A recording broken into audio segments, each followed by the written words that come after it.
Le 24 mars 2005 est diffusé le tout premier épisode de la série The Office sur la chaîne américaine NBC. C'était le début d'une aventure qui allait durer 9 saisons. Et comme beaucoup de gens, je remate souvent la série parce que j'adore ça. Et au fil de mes visionnages, je me suis penché sur l'histoire de la série, et il existe un tas d'anecdotes qu'on retrouve en podcast, en livre ou en making-of, et je me suis dit que ce serait cool de vous partager tout ça.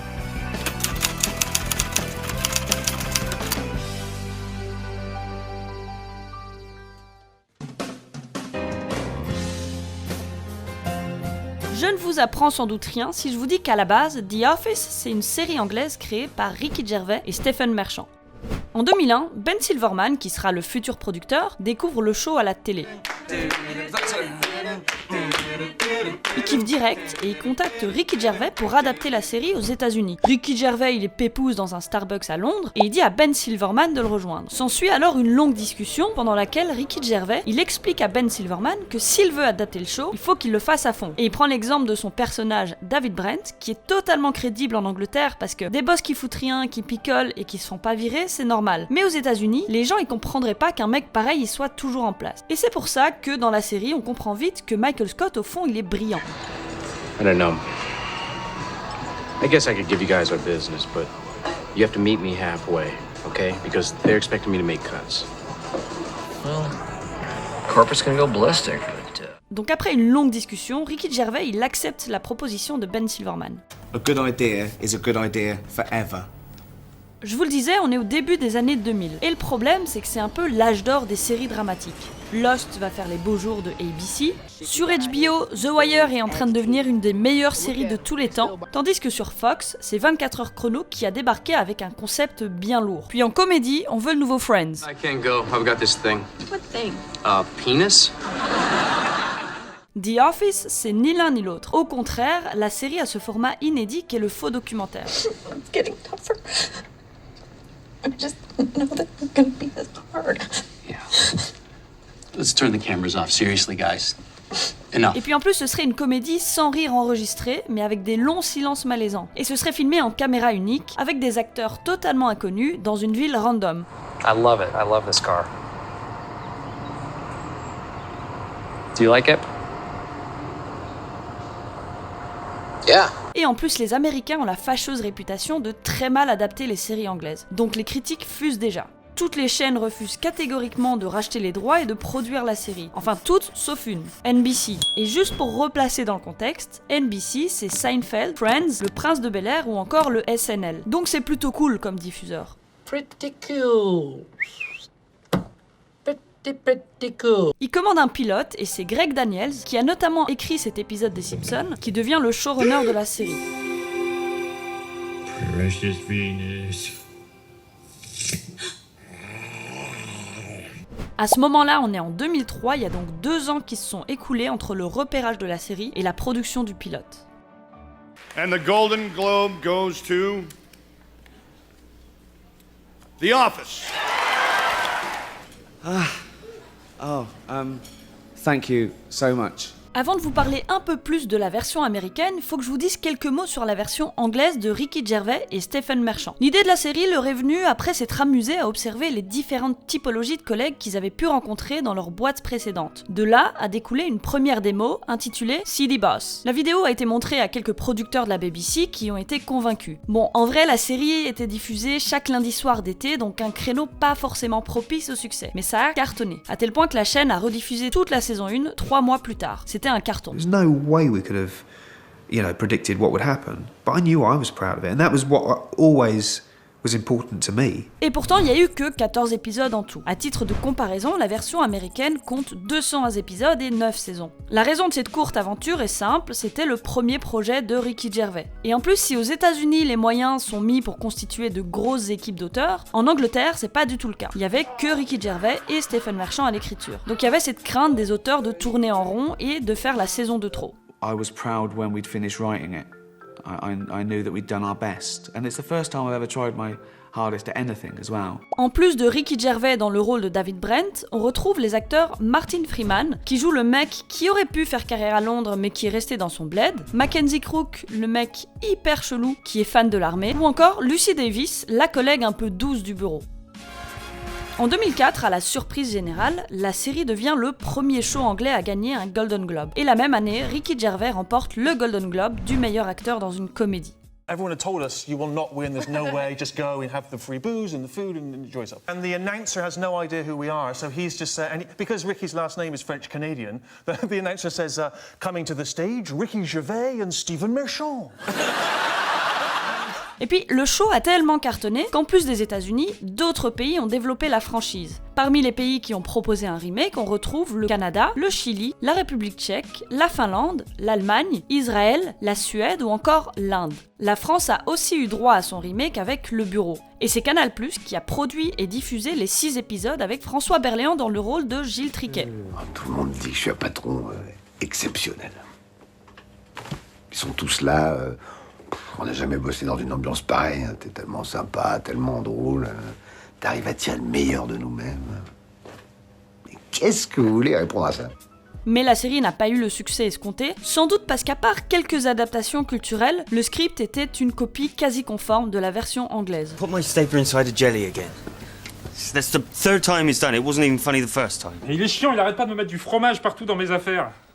People can identify with a lot of these characters because they're real. They do exist. They're not like plucked out of thin air. Le casting, c'est clairement le point fort de la série. Il est quasi parfait. Et ce qui est marrant, c'est que la plupart des acteurs galéraient de ouf à trouver des rôles avant le show, parce qu'ils étaient pas assez connus. Et c'est justement parce qu'ils étaient pas assez connus qu'ils ont eu le rôle. Et c'est à Alison Jones, la directrice de casting, qu'on doit tout ça. You see, for so long, being unknown is what kept most of us from getting a job.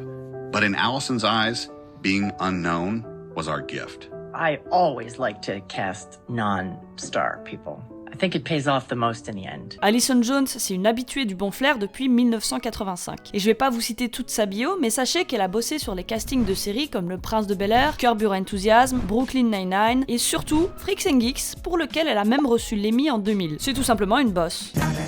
Bref, il y a eu un travail monstrueux sur le casting de la série. Pendant 3 mois, des comédiens ont été reçus et chaque candidat a été minutieusement étudié pour coller au mieux au personnage. Et comme le casting avait lieu en dehors des périodes habituelles de casting, il y avait du monde. Et je vous rappelle aussi qu'à l'époque, le show anglais il cartonne, donc il y avait vraiment beaucoup de monde. C'est BJ Novak qui était le premier à obtenir son rôle grâce à ce sketch. I spent 4 years in college, didn't learn a thing. Yeah, I learned nothing in college. It was really kind of my own fault. I had a double major, psychology and reverse psychology. Enfin, il a d'abord été pris en tant qu'auteur sur la série, et son profil matchait plutôt bien avec le rôle du temp. Donc il a eu une double casquette, et c'est à lui qu'on doit par exemple cet épisode. You jump to the right and you shake a hand, and you jump to the left and you shake that hand. You meet new friends, you tie some yarn, and that's how you do the scar. D'ailleurs, c'est pas le seul à avoir une double casquette, puisque Paul Lieberstein et Mindy Kaling sont aussi à la fois auteurs et acteurs, tout comme Mike Schur, mais lui ne fait pas partie du casting principal. A lot of people ask why were so many writers, actors on the show, and that was Greg Daniels. Greg believed that it would be a good idea for writers to have the experience of acting because it would give them a deeper appreciation of what an actor does. And it completely worked on our show that the writers were immersed with us because they really got to not just understand our jobs, but they got to see us being our characters firsthand. They got to see our little improvisations that they would never see if they were just stuck up in the writer's room.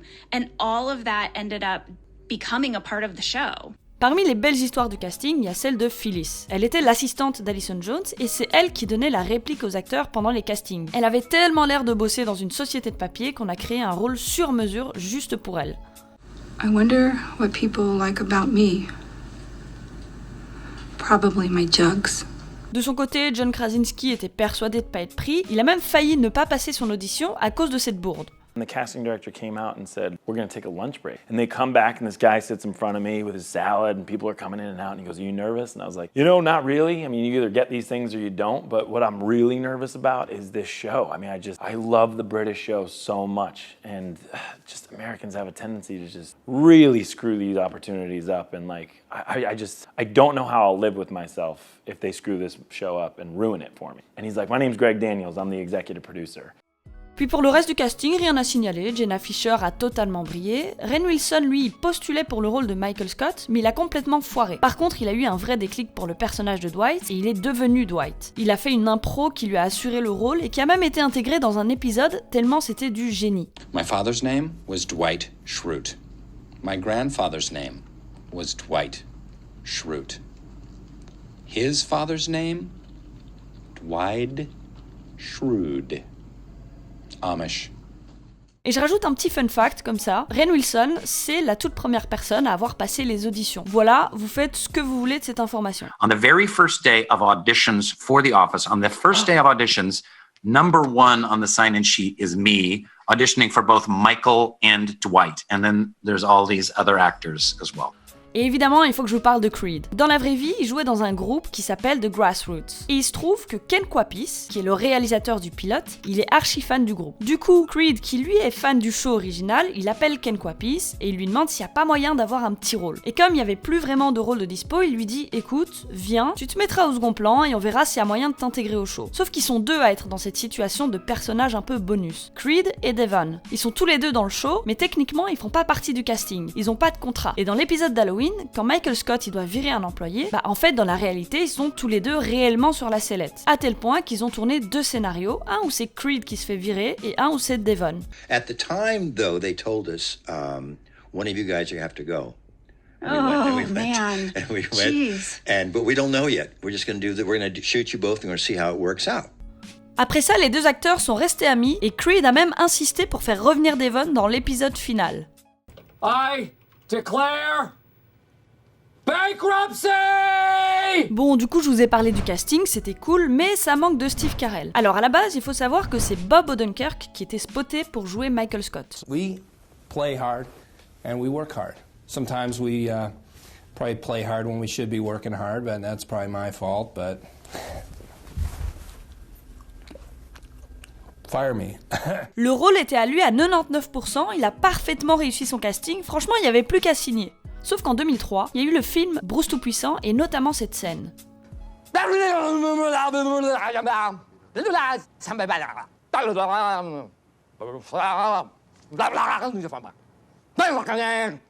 Steve Carell a tapé dans l'œil de tout le monde et on lui propose de passer le casting, même si à ce moment-là, il joue dans la série Come to Papa, qui heureusement va être annulée. Du coup, Steve Carell, il peut potentiellement intégrer une nouvelle série. I remember before I auditioned, I was talking to Paul Rudd, and I told him I was going to audition for the American version of The Office, and he said, "Oh, don't do it. Oh, bad move, dude. I mean, it's never gonna be as good." Like what everybody was saying. Steve Carell y va quand même, et il faut savoir qu'il avait jamais vu un seul épisode de la version originale pour pas se laisser influencer par Ricky Gervais. Donc il a vraiment donné sa propre interprétation de Michael Scott, et c'est bingo.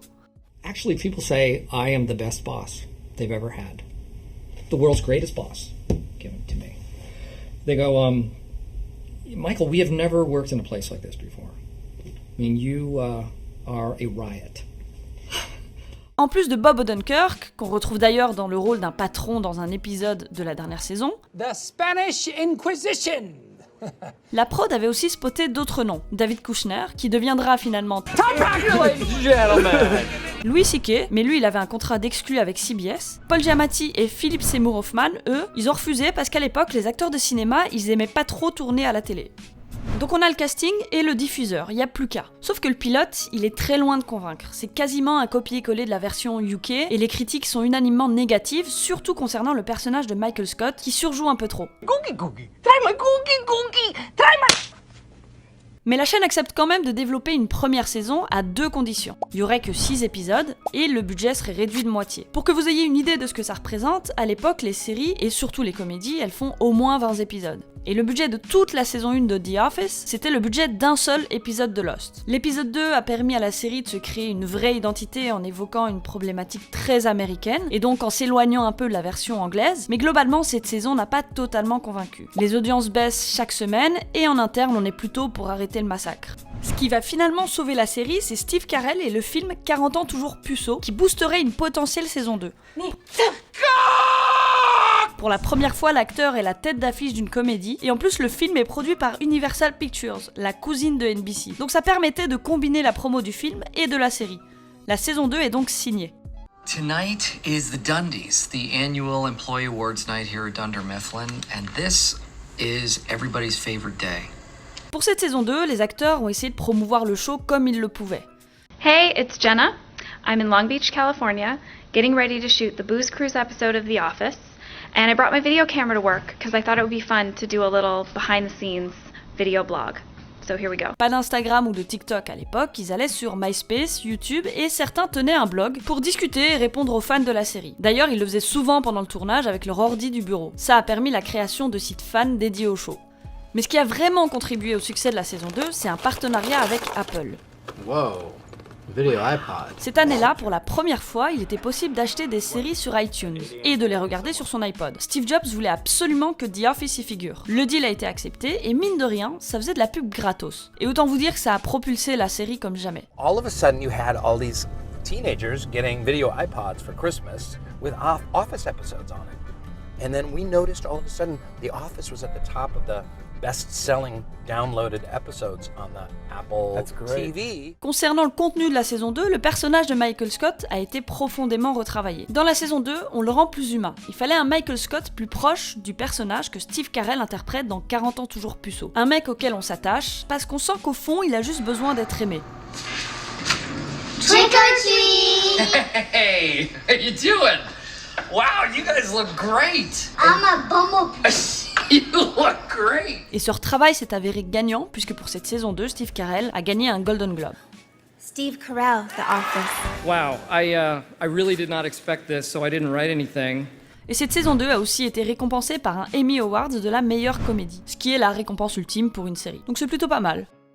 For the first time in 2 decades, it looks like Hollywood writers may be putting their pencils down and picking up picket signs. Their union agreed to a walkout Thursday night in Los Angeles. Si vous regardiez des séries en 2007, vous avez forcément entendu parler de la grève des scénaristes américains. The Office n'a pas été épargné. Pour remettre rapidement dans le contexte et sans trop rentrer dans les détails, aux États-Unis, le syndicat des scénaristes négocie une grille de rémunération tous les 3 ans avec les producteurs. 2007, nouvelle négo, et face à l'avènement des programmes en streaming, le syndicat a demandé à ce que les nouveaux supports numériques fassent l'objet d'une compensation. Alors ça nous paraît logique aujourd'hui de rémunérer les contenus postés sur le web, mais c'était un peu trop nouveau à l'époque. Donc la demande a été rejetée par les majors. Ça, plus d'autres demandes rejetées, les scénaristes sont partis en grève. You're watching this on the internet, a thing that pays us $0. La grève a pris fin 3 mois plus tard et a eu pour conséquence l'arrêt ou le raccourcissement de beaucoup de séries à l'époque, et parmi elles, The Office. A noter qu'en plus en 2006, il y a eu The Accountants, qui est une web-série spin-off dans laquelle on voit le service compta, donc Angela, Oscar et Kevin, qui essaient de trouver où sont passés les $3000 qui manquent dans le budget. Cette web-série de 10 épisodes, qui sont d'ailleurs disponibles sur YouTube, a même remporté un Emmy Awards en 2007. Sauf que personne n'a touché un copec pour ce programme vu que c'était du web. Revenons sur la grève des scénaristes. C'était une situation assez délicate parce que la règle c'était que les auteurs n'avaient pas le droit de bosser activement sur des projets et par exemple d'être sur un plateau de tournage. Par contre, si un script était terminé, on pouvait le tourner et tant pis pour d'éventuelles corrections des auteurs. Et c'est ce qui s'est passé pour un épisode qui était prêt, mais Steve Carell a refusé de le tourner sans les auteurs. Lee Eisenberg and Gene Stupnitsky had written a soon-to-be classic called Dinner Party. But Steve Carell said no. I'm not, this is, the way we make this show is collaborative, and there's writers on the set. This isn't, without writers on the set, we don't make the same show, and I'm not gonna make that show. Fire me, basically was what he was saying. And he didn't show up. And so they shot a couple scenes from the episode that Michael Scott wasn't in, and then there was nothing else to do, and the show shut down. La situation plaçait tout le monde dans une position délicate, parce que ne pas tourner, ça veut dire arrêter toute production, et donc priver les équipes techniques d'un taf et d'un salaire. Donc ce qui s'est passé, c'est que Greg Daniels, il a donné de sa poche un chèque de $1000 à chaque membre de l'équipe. Et sous l'impulsion de Steve Carell, les acteurs ont suivi le pas et se sont cotisés pour offrir $2000 à chaque membre de l'équipe. Well, you lost 0 pounds, no change. La saison qui suit cette grève sera la plus longue du show avec 28 épisodes au programme. En coulisses, Greg Daniels et Mike Schur quittent la série pour se consacrer à l'écriture de leur nouveau projet, Parks and Rec. La série a d'ailleurs longtemps été pensée pour être un spin-off de The Office, mais il n'en est rien, même si la présence de Rashida Jones peut prêter à confusion. Ce qui fait le succès de la série, c'est aussi la manière dont elle est filmée. On est à une époque où la télé-réalité commence à prendre de l'ampleur, et The Office reprend un peu ces codes-là, ne serait-ce que pour les interviews face cam. Nope, it's not Ashton Kutcher, it's Kevin Malone. Equally handsome, equally smart.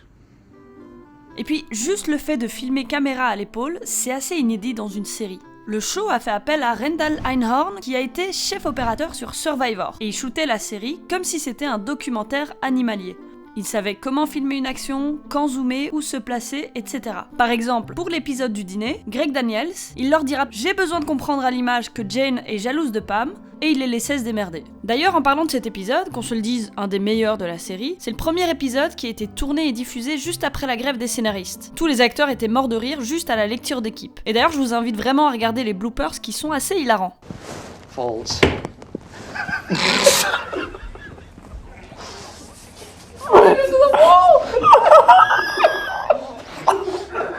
En 2009, la série a été choisie pour être diffusée juste après le Super Bowl. Un double épisode qui est à mes yeux le meilleur de la série. Everyone for himself! Okay, let's go! Let's go! Get out of my way! Okay. On est en saison 5, la série est bien installée. L'audience hebdomadaire est de 9 millions de téléspectateurs. Friends, ils étaient plus aux alentours de 26 millions, si jamais vous vous posiez la question. Et bref, le Super Bowl, c'est le genre d'événement qui booste les audiences. En gros, il fallait réécrire un pilote qui permettrait à ceux qui découvrent la série de rester devant leur écran, tout en satisfaisant les fidèles téléspectateurs. C'est Greg Daniels qui a eu l'idée de ce début d'épisode, tourné comme si c'était un film de cinéma, et la chaîne voulait absolument des guests, donc pour pas les froisser, ils ont intégré Jack Black et Jessica Alba de manière assez subtile. L'épisode a été un franc succès puisqu'il a attiré 22 millions de téléspectateurs.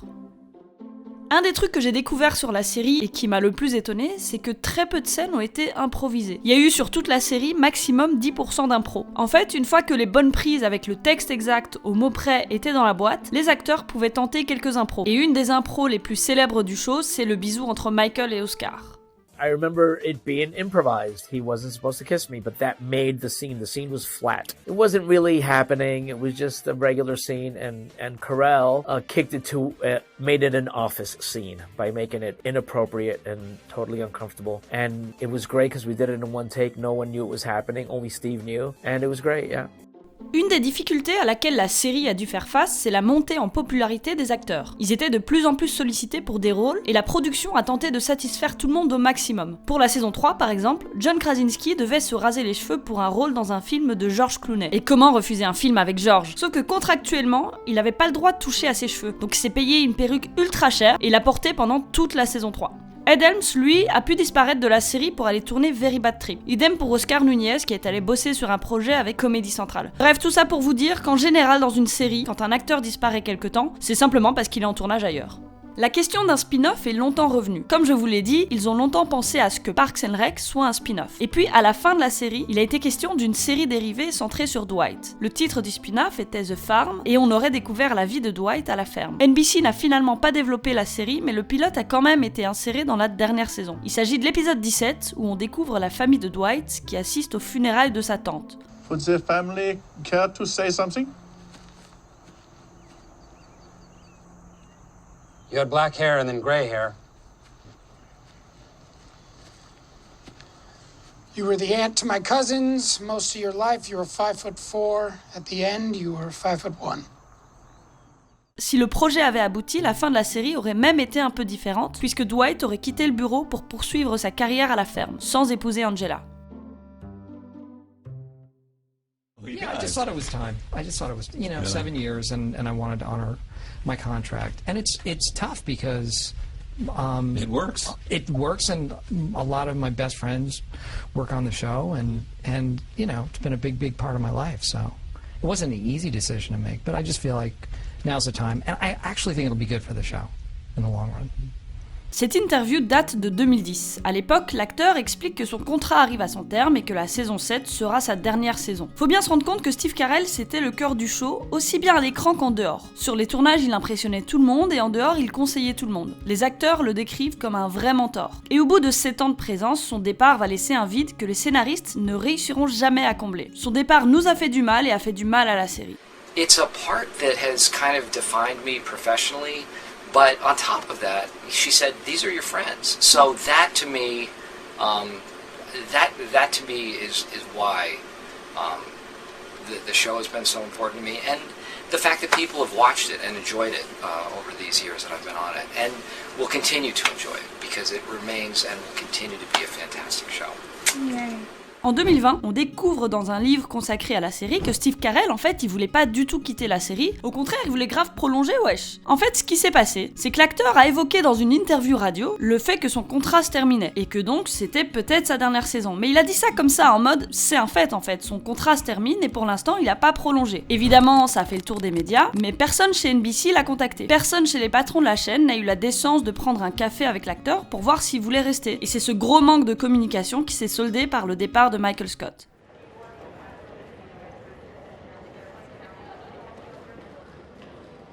Si vous avez été attentif, vous remarquerez que Michael Scott il quitte pas le bureau au dernier épisode de la saison, mais un petit peu avant. C'est évidemment un choix volontaire des scénaristes de faire comprendre au public que c'était la fin d'un personnage, mais pas de la série. Et puis toute cette saison a été écrite pour clore le chapitre Michael Scott. Il a enfin une relation stable. Holly Flax, marrying me will you be? Your wife becoming me will I? Il fait la paix avec Toby, il comprend que Ryan n'est pas le génie qu'il pensait être, et enfin il réalise le film de ses rêves.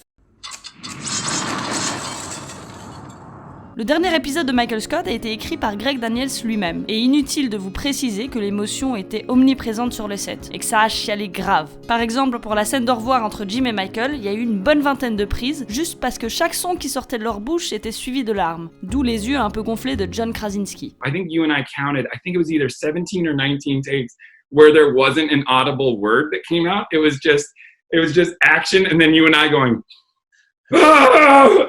Enfin, à noter que malgré de nombreuses nominations, Steve Carell n'a jamais remporté l'Emmy Awards pour son rôle de Michael Scott.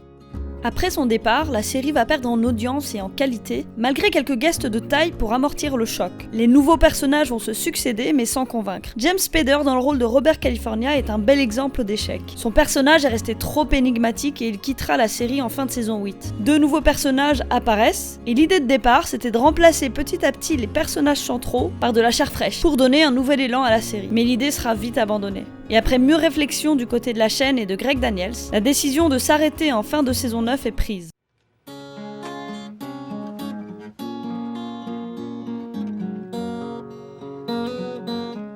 C'est très compliqué de bien finir une série. Et c'est pas Dexter ou Lost qui me contrediront. Pour le coup, le final de The Office est parfait. Et pour l'anecdote, la présence de Steve Carell a été une surprise pour tout le monde. Les acteurs l'ont découvert le jour du tournage, tandis que la chaîne l'a appris la veille lors de la validation de l'épisode. Are you watching The Office? It's the last season, and yeah, right? No, and this is it. But I understand your character. You're not going back. I'm not going back, no. Steve Carell et Greg Daniels ont dû mentir pendant des mois de peur que la chaîne n'en fasse trop. Et ils ont poussé le secret jusqu'à faire lire le passage de Michael Scott par Creed. I feel like my kids all grew up and then they married each other. It's every parent's dream. I feel like all my kids grew up and then they married each other. It's every parent's dream. Steve Carell a accepté l'invitation à une seule condition, c'est qu'il soit pas la tête d'affiche. C'est pour ça qu'on le voit aussi peu dans l'épisode.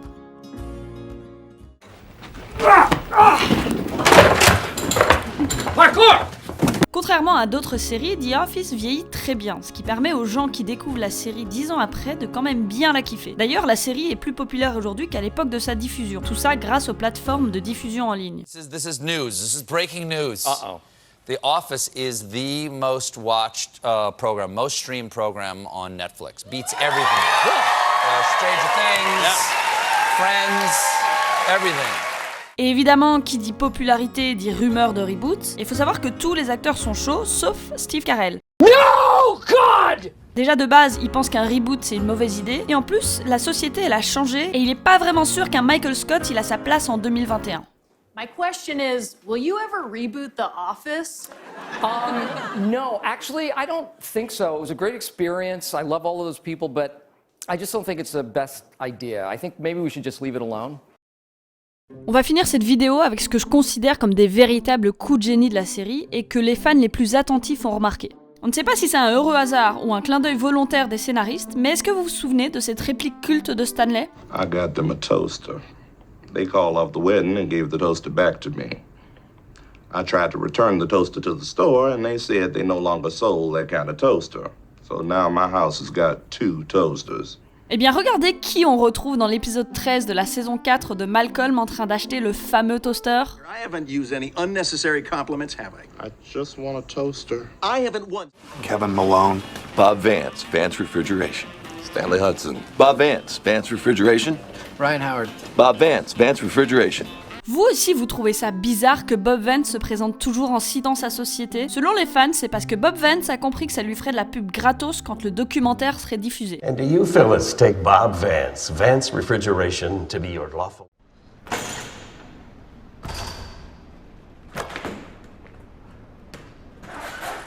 Dans la saison 1 et l'épisode Basketball, on se rend compte à la fin du match que le meilleur joueur n'était même pas sur le terrain. Il s'agit de Kevin Malone, a.k.a. Brian Baumgartner. En fait, l'acteur s'amusait à shooter entre deux prises, et Steve Carell, en voyant Brian Baumgartner enchaîner les 3 points comme Stephen Curry, a dit au caméraman de filmer en scred. Between takes, Brian Baumgartner was just shooting baskets over on the side, and he wasn't even in the game. Right. And he's an excellent athlete in real life.